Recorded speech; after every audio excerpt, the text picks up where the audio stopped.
قطعا بدانید که آل سنت هم از خود باور دارند. برای هیچ کسی ما جشن تولد نمیگیریم. سالگرد و سوگی برای هیچ کسی، از پیغمبر گرفته، ابوبکر صدیق گرفته، عمر فاروق گرفته، عثمان ذوالنورین گرفته، علی مرتضی گرفته، عشره مبشره گرفته، صحابه کرام رسول الله، فرزندان رسول الله.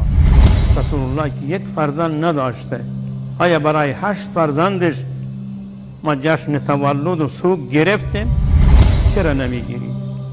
چون چنین باور در دین اسلام نبود. آیا قرن ششم و هفتم یک افرادی که دینشان زیر سوال و مذهبشان زیر سوال گرفتن، این مربوط به امت اسلامی نیست، مربوط به امت مسلمه نیست.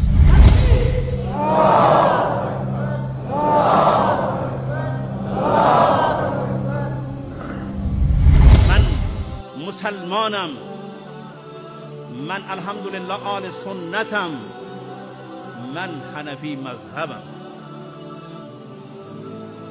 اگر صحبت میکنم از روی مسلمانی، از روی عقیده آل سنت، از روی مذهب خودم،